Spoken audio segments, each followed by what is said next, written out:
Well, good afternoon, everybody, and welcome aboard. Looking good for this Friday, and it's a TGIF, and looking good. I'm Alan Michaels in Las Vegas. And I'm Skratch with a K in Daytona Beach, the world's center of racing. And On Pit Road Racing Friday edition starts right now.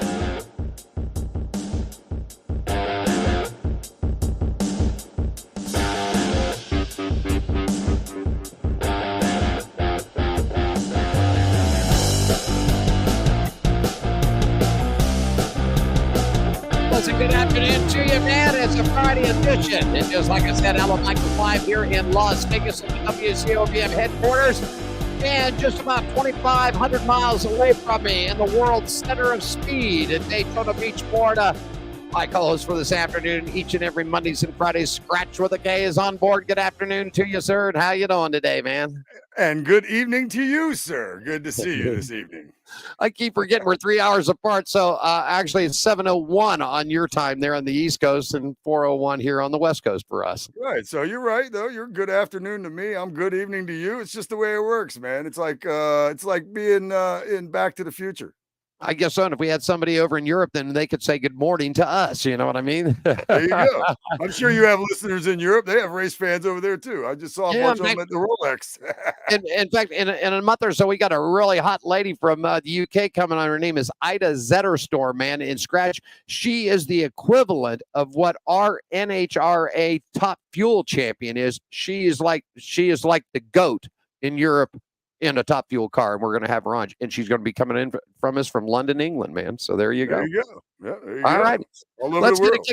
Let's get it kicked underway. On Pit Road Racing each and every day comes from either the WCOBM studios, downtown Las Vegas at 450 Fremont Street. We air the show Monday, Wednesdays, and Fridays. For today, just a quick short 4 to 4:30, but on Monday, Skratch and I are back at you from 4 to 5, and Diane and I 4 to 6 on Wednesday afternoon. The show is streamed from the WCOBM TV studios, along with our Facebook channels, YouTube, LinkedIn, all kinds of stuff. We're on Twitter. We're on just about every social format. And Skratch today, I think we're on your station down there, too. Is that hooked up? We'll know in a couple of minutes. I think we are too. I messed around earlier today because I'm just starting and launching my station at nutshackentertainment.com, or you can get it on TuneIn as well. And I just launched it today, pretty much. I did a little show, which was just scrapped together really to give it a little test run. And I decided, hey, you know what? Tonight I'm going to test this too. And so I think we'll know in a little bit. I think, though, that we're live on nutshackentertainment.com on Nutshack Entertainment Radio, my radio station. But well, there you go. If not, we'll figure it out. If not, then we're on the video feed and now on an audio feed, too. I love it. Hey, show partners, Gene Woods Racing Experience, 450 Fremont Street, World Wide Web at GoKartsLasVegas.com. The Woods Family Sandwiches, WFSandwiches.com, man, for great deli sandwiches and food. The Hot Shoe Hall of Fame sponsors our motorcycle parts of the program at HotShoeHof.com. Las Vegas Motor Speedway, LVMS.com for all your tickets and information. Hammer and Harry's, 450 Fremont Street, where, man, go over there and get yourself a cold beer, shot of food, and, man, it's always a free shot of ketchup over there, too, okay? And Red One Scooters along with Atlanta Motorsports Park, okay? Real quickly, man, got the shoes up here in advance there. There they are. It's the hot shoe right there. They are the heart shoes, man. Making donations here. Just log on to the World Wide Web at the HotShoeHof.com. Pledge your money right there, and we'll get you some more shoes. You know, Skratch, we had a guy that came in for the show this past weekend. The guy bought 1,000 pairs, donated. He gave us and ordered them. No, he didn't give us the money. He got on the phone with Gene, and next thing I know, I've got 10 boxes of shoes coming in, another 1,000 pairs of shoes, one of our contributors spent out of his own pocket. So that's a great gig. Right? That's fantastic. Fantastic. You got it. Hey, man, for the Clash this weekend, race and weather brought to you by our good friends at Woods Family Sandwiches. It looks like this. Friday, cloudy in L.A. with a 30% chance of rain. Daytime highs right around 61, dropping it off to the mid-40s in the nighttime. Saturday looking pretty good for all the qualifying and heat races. Mostly sunny skies with highs right around 60, dropping off into the upper 40s. Sunday is going to be a hit-and-miss type of day in California. 50% chance of rain throughout the day. Race time temperature is going to be just right around the mid-50s for you. So that's a look at weather brought to you by Woods Family Sandwiches, man. 931 American Pacific, Suite 106, Las Vegas, Henry. More information and catering at wfsandwiches.com.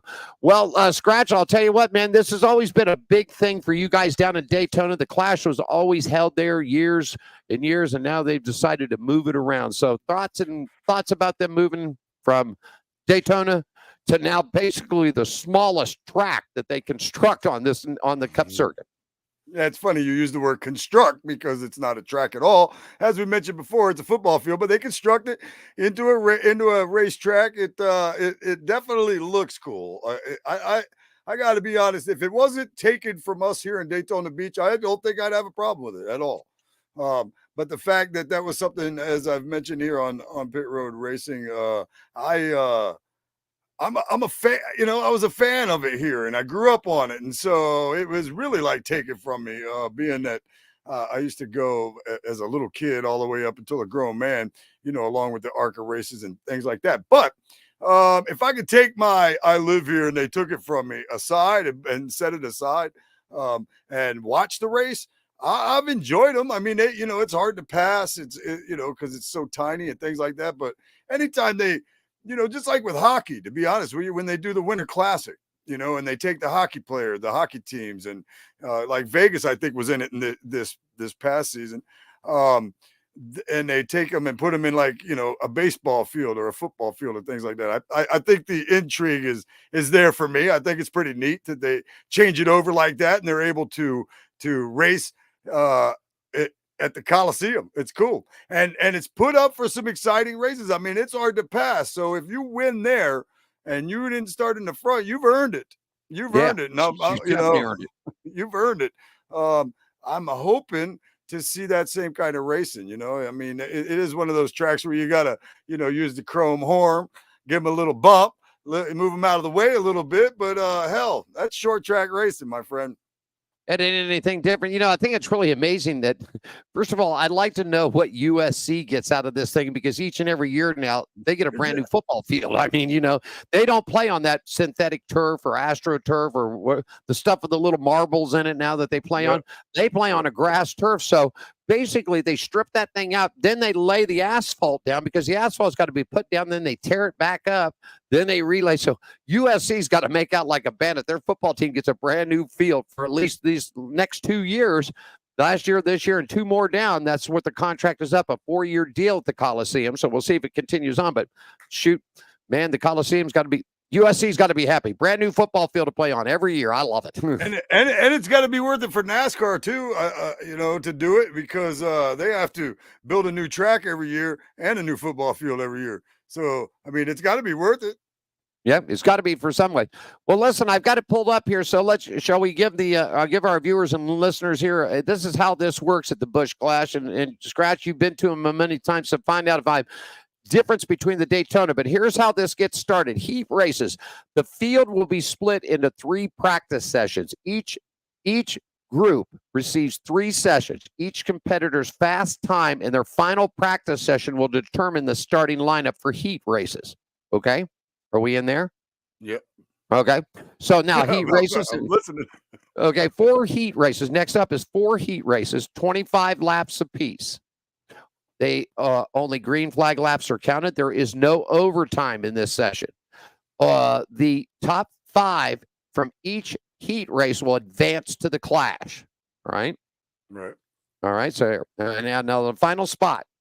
Last chance qualifiers. Cars that do not transfer to the Clash will compete in an LCQ race that will determine the starting positions for the final part of the heat races. The LCQ race is 75 laps. Only green flag laps will be counted. There is no overtime in it. The top 2 finishers in the LCQ will transfer to the Clash. The main event will have 23 drivers competing for 150 laps. Only green flag laps are counted. The race must end under green. There will be a halfway point at 75 laps. Now, they didn't. I assume that they'll be able to change tires and refuel and everything then. That's most likely what they've always done. There is no segment saying that in here. But the lineup, the first 22 spots for the Clash is set through the finishing positions in the heat races in the LCQ. The 23rd and final spot reserved for the driver who finishes in the highest in the 2023 driver point standings who didn't make the transfer. Wow. Have you heard of that? Have you heard it? I mean, it is a lot. I've never heard of that before. Did they run it like that in Daytona? Man, they switched it up a couple different times in Daytona. They had run, they would run, a little closer to what like the All-Star race. They've run that format here, several times. Where not that's a lot. That's a lot more than I remember here.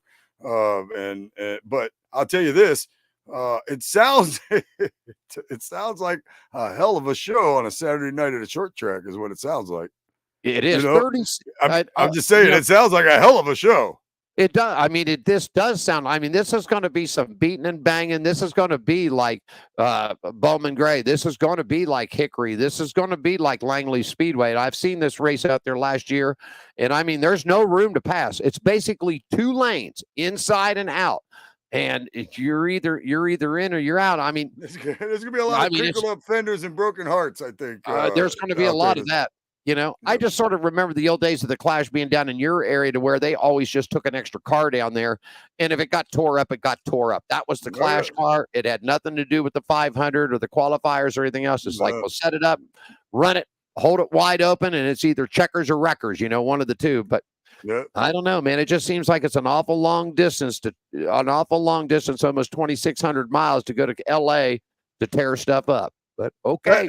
I got to agree with you on that part of it right there. But I'll tell you, it sounds like they're going to have a hell of a time. But I feel like they might crinkle up some stuff. Or, what about the guys that go out all that way out there and they don't even make it? You know what I mean? They're most likely going to be teams that can't afford to really do that. 13. Well, if it sets up and I've got 36, I've got my little thing to click over here. 36 teams. So basically all the charter teams are in so far. All the 36 charters are out. So all 36 in, just to let you know. So you got Ross Chastain, Austin Cedric, Austin Dillon, Josh Berry, new driver replacing Kevin Harvick, and that number 4 for Stuart Haas. I expect great things out of him, by the way. I absolutely expect great things out of him. I think this too, and I said this before, I always like the reason why Tony Stewart took him. Tony Stewart took him because of his driving talent, not because of his daddy had a fat wallet. Okay, so I'm hoping this works out really good. Brad Kay's in there. Corey LaJoie is back for Spire Motorsports. Kyle Busch will be for Richard Childress Racing. Chase Elliott for Hendrick Motorsports. Noah Gragson back in, number 10, replacing Eric Almirola in the Stuart Haas. Another one I think we're going to see do real well this year. Denny Hamlin still looking for that championship. He's in it. Ryan Blaney. Then you got Chase Briscoe, Kaz Garla, Josh Williams driving he's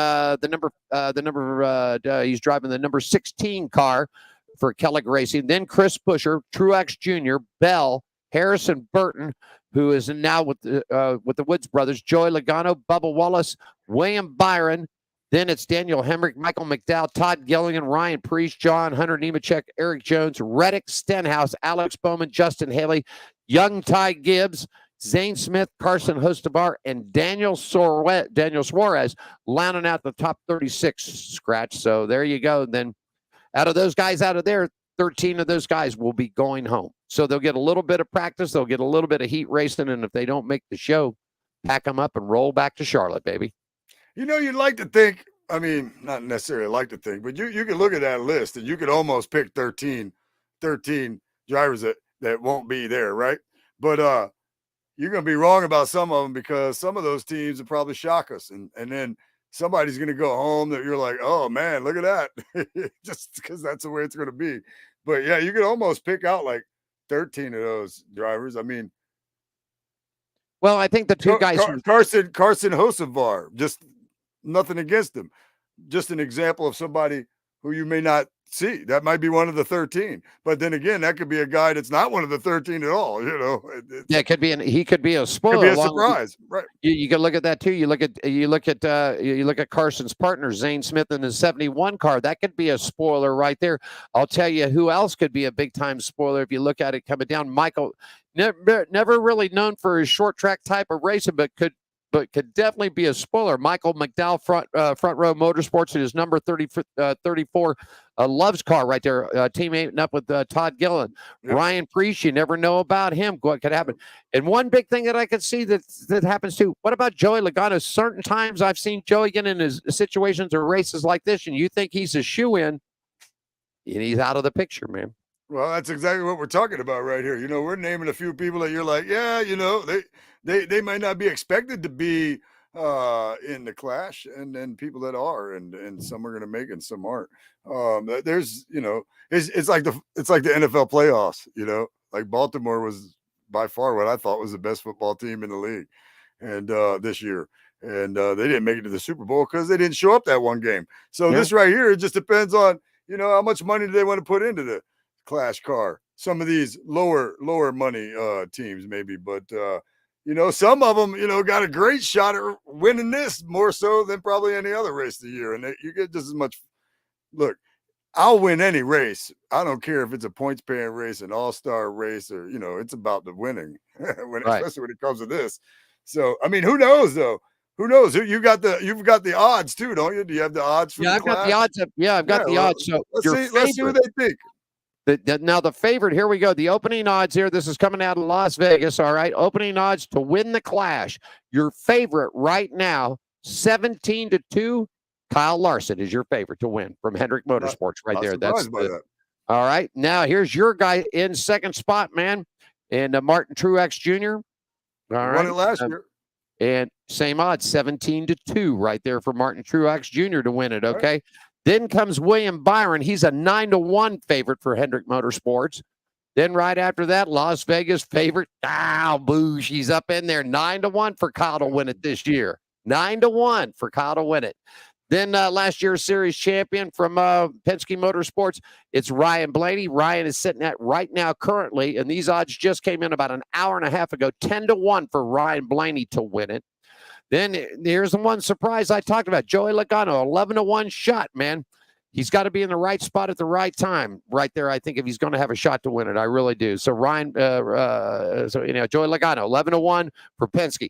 Then the man, 11-1, goes for Denny Hamlin to win the Clash for Joe Gibbs Racing. And, of course, Denny's still looking for that big championship. He's won it this year. We'll see what happens to him. Christopher Bell, his teammate from Joe Gibbs Racing, man, to win the Clash, 12-1 for him. Chase Elliott, voted most popular driver in the past couple of seasons, 15-1 for Hendrick Motorsports. Then we move up to Brad Kay at 16-1. Then it's Tyler Reddick, going to go 20-1 for him. Then it's Ross Chastain, the Watermelon Man, is at 20. Let's see if the machine will stick up. Then we're moving on to Chris Buescher, 20-1. And I think we're pretty much set. Ryan Preece is at 22-1. Josh Berry's at 22-1. Then we move over to, I can't believe that Alex Bowman is up this high, 22-1 to win it. 22-1 to win it. Ty Gibbs is standing at 25-1 to win it. Skratch. Chase Briscoe, 25-1. And then it just keeps moving on up from Bubba Wallace all the way up to, and then you start getting to 30-1, 40-1. But see, some of those guys are guys that could win it.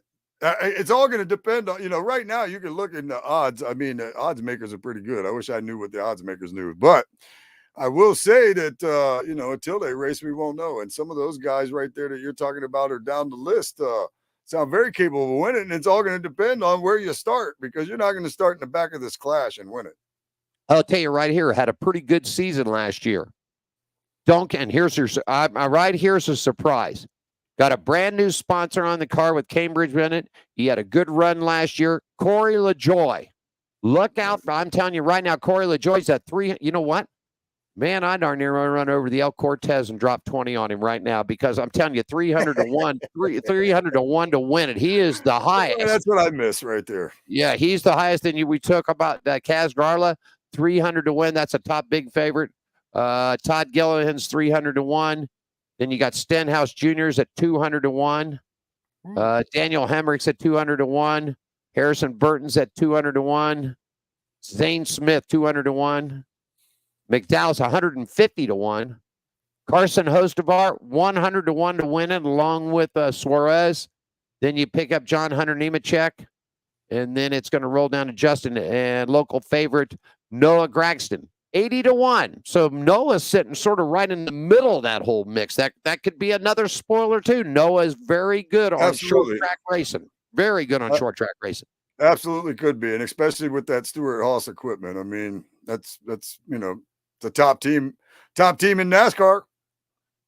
I mean, well, he was at one time, and I mean, it's been pretty much, but I'll tell you this. I think I saw a press release. I don't know if you caught it on Facebook, but Tony Stewart addressed the entire Stewart-Haas racing team for their stock car division, for their cup divisions and everything else.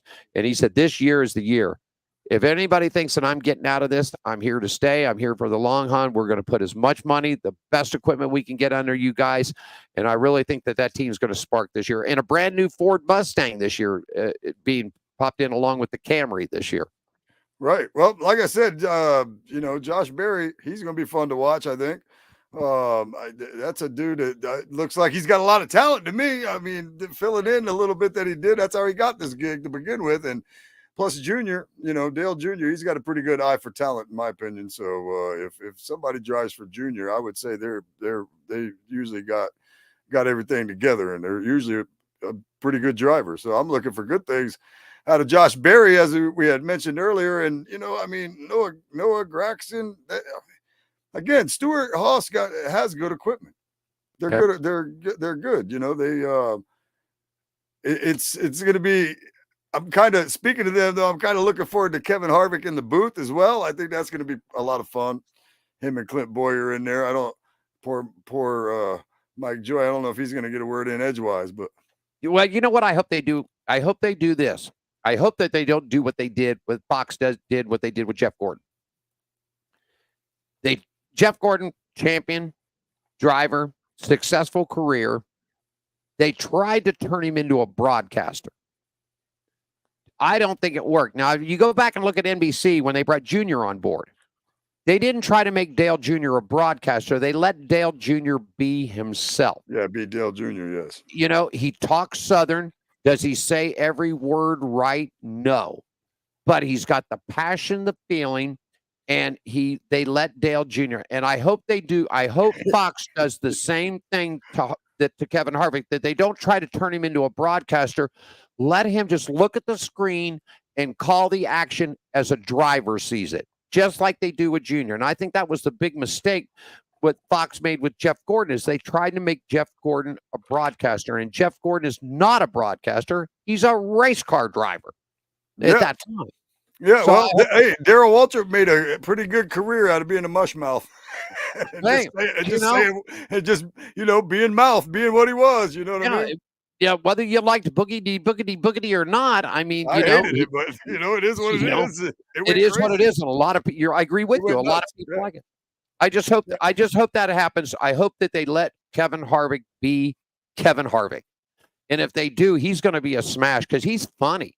I think they will though, because they let Clint Boyer be Clint Boyer. I mean, he comes in there, and Kevin Harvick has already, he's done a few of these things. He's done Xfinity races or truck races. You've seen him do this, and he's really good at it.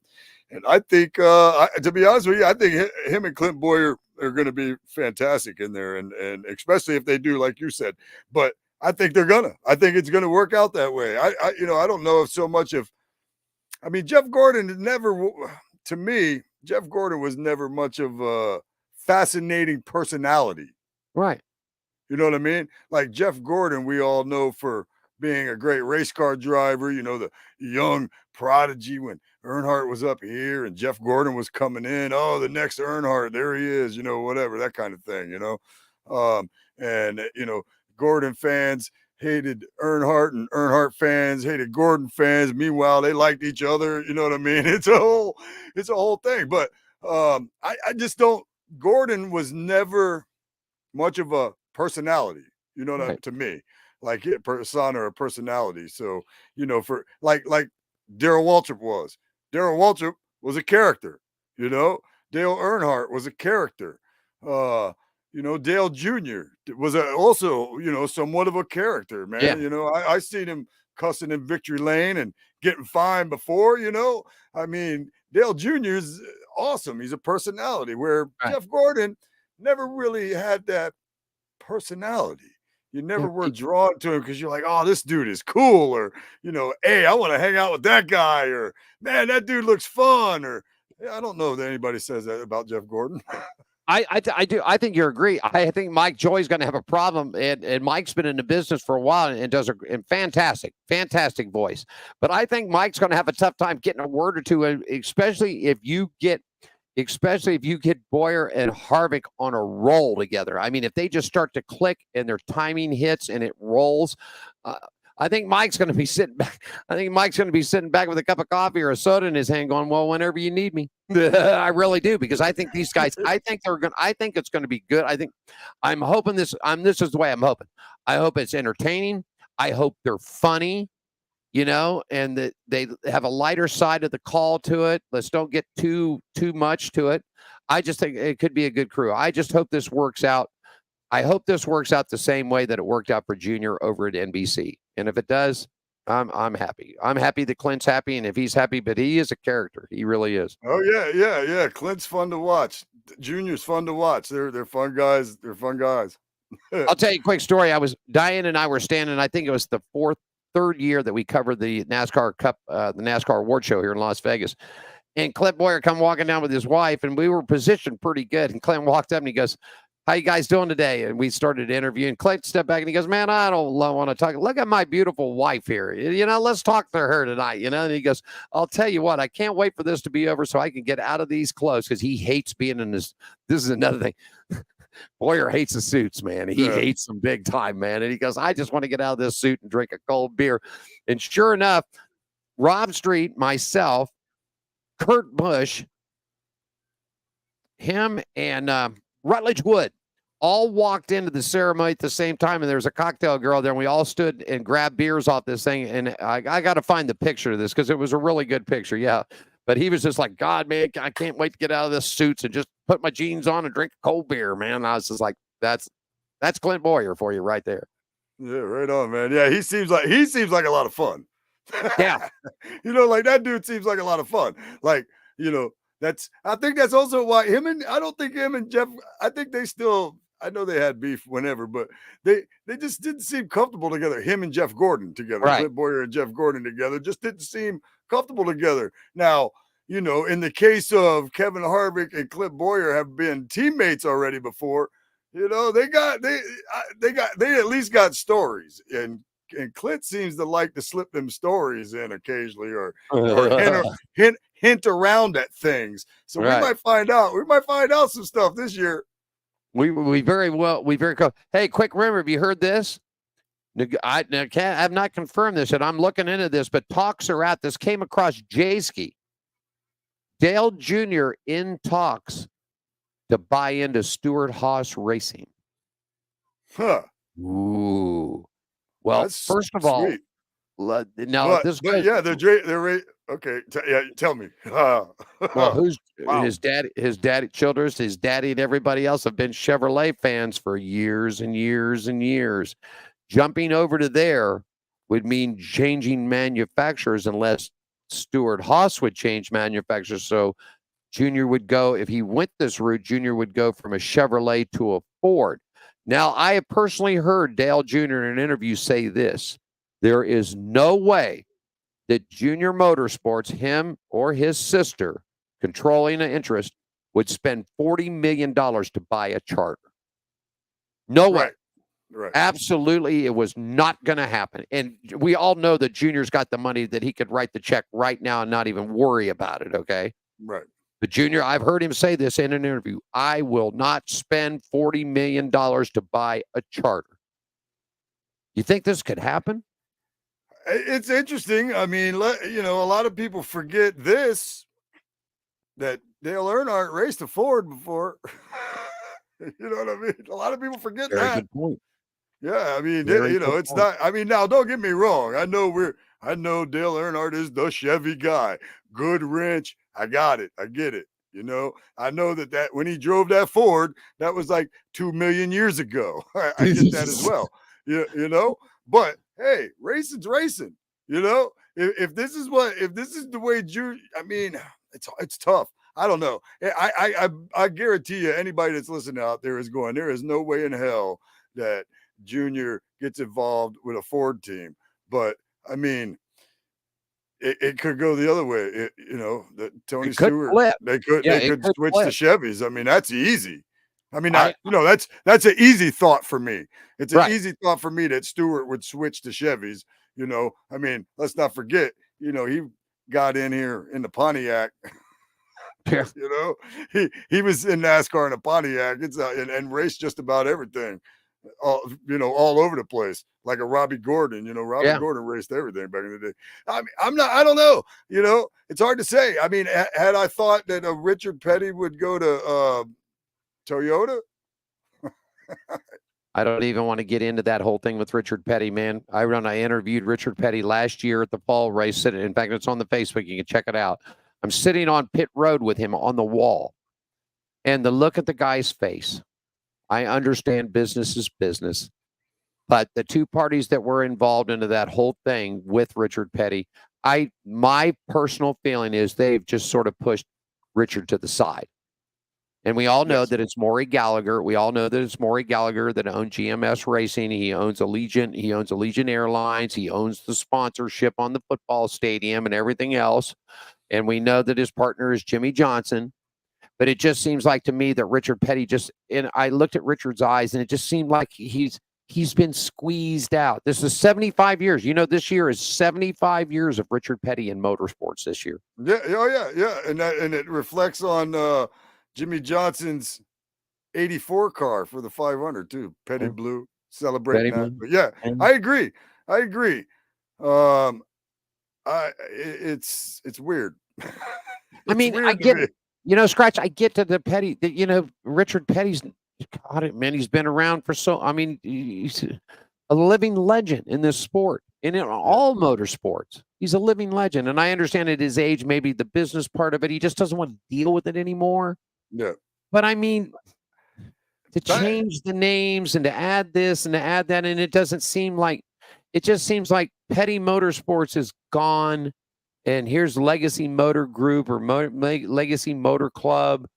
And the whole theory of it is that, Richard Petty, 7-time champion, most wins, Maury Gallagher, successful GMS racing team, Jimmy Johnson, 7-time championship, and the legacy of being, the past, the present, and then whatever the future might be.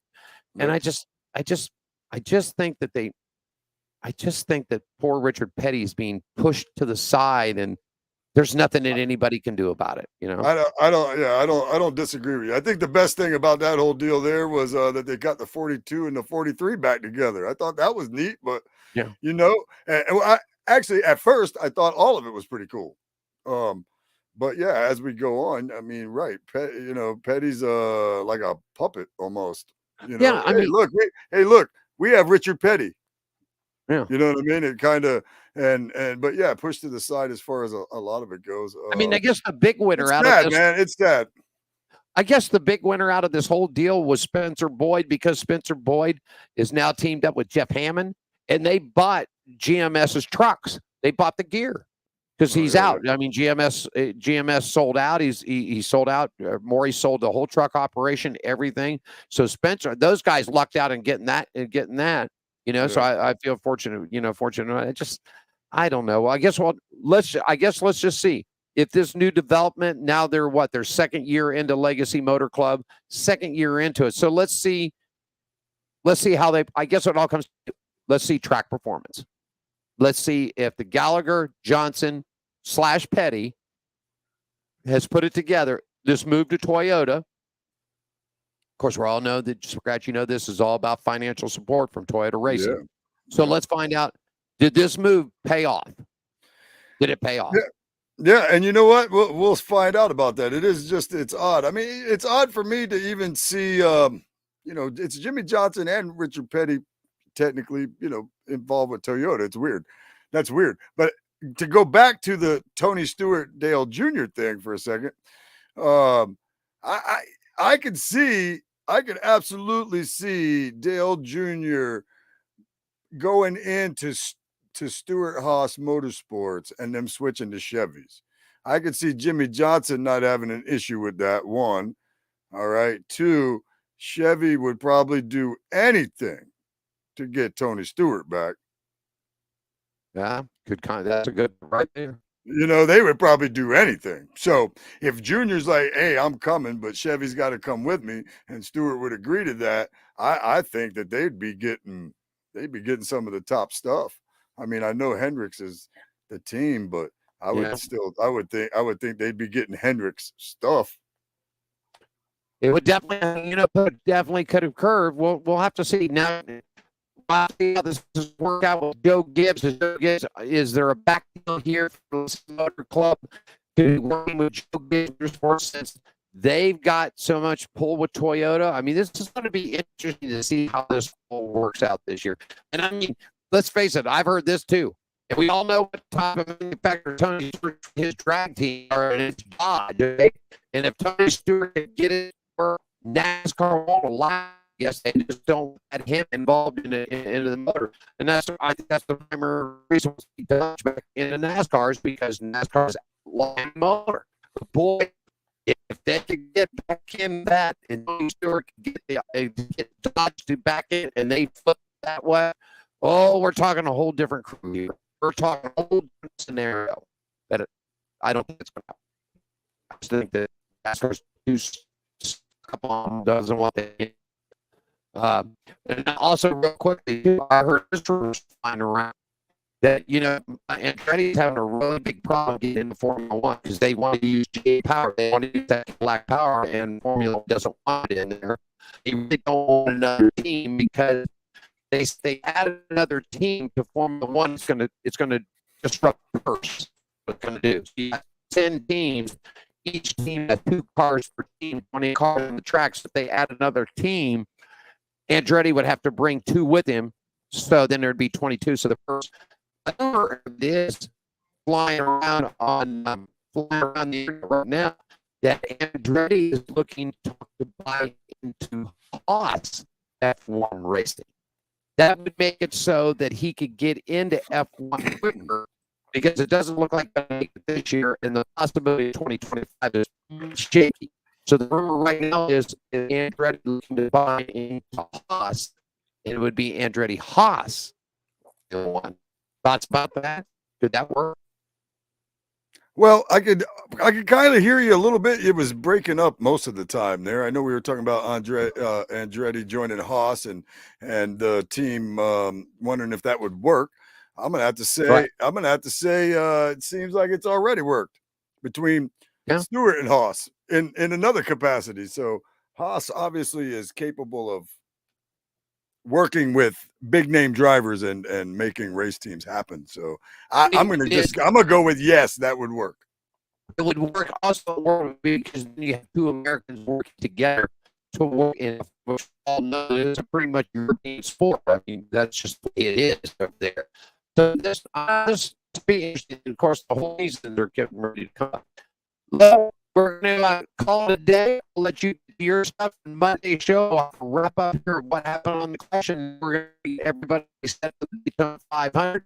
You're gonna get to T-ball this weekend. We talked to pre-show. Man, you get your ticket, your camping pass, and you're ready to go. So we'll get to that Clash results on Monday and set them up 500. How about it? Hey, I'm looking forward to it. I can't wait to watch the Clash this weekend and see what's happening. Hey, and to update you, by the way, too. Yes, we were on my radio station. Tune in on the TuneIn app. You can get Nutshack Entertainment Radio right here on the TuneIn app or at nutshackentertainment.com. So we were live on my radio station. As I've noticed, I checked it. Our test went well, and that means we'll be live on Nutshack Entertainment Radio at the same time, man. I'm stoked. So we are worldwide on the television version, and we are worldwide on the audio version of it here. And of course, you can always pick this show up. We'll clean and put it up, and it'll be up on our YouTube for you tomorrow. And of course, we'll be back on Monday, and we will wrap you up for the Clash, set up for the Daytona 500. Then on Wednesday, Diane and I'll be back for the 2-hour show. Looking really good. We got a kid coming on, Skratch, named Michael D. Orlando, man. He's an open wheel driver moving up the ranks. He's one step away from getting into IndyCar. So he's got a little news and information about how the open wheel season. We'll talk to Michael about his new things. And then I'm waiting to hear from Young Motorsports about a new upcoming Xfinity driver. So we'll have more information about that. So that's the way it looks, my friend. Going to be cool and cloudy here in Las Vegas over the weekend. Hey, man, it's going to be about 60-ish and nice this weekend here in Daytona. Before I let you go, always give the social media right there. We are. We're on the we're streaming on TuneIn the app. Yeah, on the TuneIn app. Hey, before I cut out of here, man, give everybody social media where they can find you at. Any comedy shows this weekend or anything going on? No, not this weekend, but I am going to announce that I am about to do a Money Mike over at Mulligan's every Thursday night. Mulligan's Grill in Port Orange, 3830 South Nova Road. It's the Money Mike. It's an open mic for open mic comedy. I'm going to host it. We're going to give the best comic $75, give the second best comic $25, and give the third best comic a $15 gift certificate, and kind of reward these open micers for coming out and supporting the show. And so I'm looking forward to doing that. I had a Money Mic one other time. It was a good time. We had a lot of comics and no people, and this place, has people. And I'm ready to put the Money Mic in there and get these comics in there to put on a good show. But yeah, so I've got that coming up. That's gonna be fun. I'm doing a big Super Bowl party over there at Mulligan's Grill too. That ought to be fun. And now that we got this streaming, you could take if you got to go. Maybe you can't sit home and watch it. You want to listen to it though. You can get it now on my radio station, Nut Shack Entertainment Radio. Man, it's been a good test for my radio station today, man. I got a couple things done. I feel like I did something with my life today.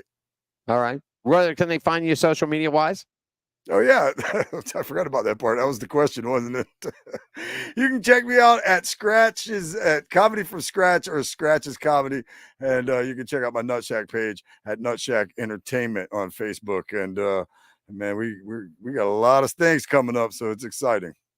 Okay, before I let you go, pick to win the 2024 Busch Clash at the Coliseum. Pick the win. Pick the win. All right. Well, I want to pick Truex to repeat, but I'm not going to. I'm gonna and you know what I'm gonna do? I'm gonna go with somebody who I keep forgetting and I don't give him any love, and I pretend like he didn't win a championship last year. I'm gonna pick Ryan Blaney. Oh man, you got to pick the champ to win it this year. All right. Yeah, I'm gonna pick him to come in here and win this race. All righty. So out of that, you took Blaney. I thought for sure you were going to take Truex. So I was gonna, but I don't know that he'll repeat he'll be in the mix. I just don't know if he'll be able to repeat. You know what? I'm going to stick with a Stewart-Haas driver. I'm going to pick Josh Berry, rookie this year, comes out of the hole and he wins the Busch Light Clash. If he's got a good spot, I think he's got a chance to win it, man. I'm going to take Stewart-Haas's rookie Josh Berry, and you got your pick. I like you, man. There we go. So we'll set it up. We'll see how you all do. Want to thank everybody for joining us. Don't forget, Skratch and I'll be back Monday, 4 to 5 p.m. Diane and I'll be back together 4 to 6 on Wednesday, and then we'll be back to get Skratch ready to go because next Friday, Skratch will be live from Daytona International Speedway from the Tiki Bar and our crazy friends down there. How about it, my friend? I'm excited, man. I can't wait. They can't wait. They're like, oh, you're going to do a show down there? I'm like, yeah, I'm going to do a couple things, but I'm going to do on Pit Road Racing. And they're excited about that. They remember us calling the radio show from the top of the Tiki Bar back in the day and all the fun we've had with you, Alan Michael. So they're looking forward to it. I'm looking forward to it. We got Speed Weeks here in Daytona Beach, man. I can't ask for anything better. There you go. And to do that, we'll bring in John. Skratch, thank you so much. Have yourself a good weekend.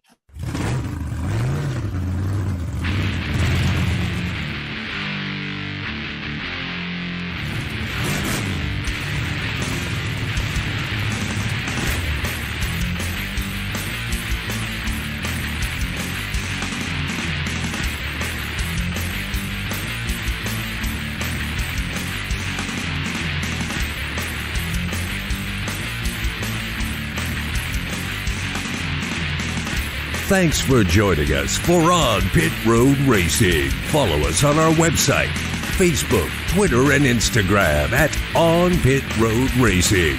On Pit Road Racing is written and produced by WCOBN TV. I'm John the Announcer for On Pit Road Racing.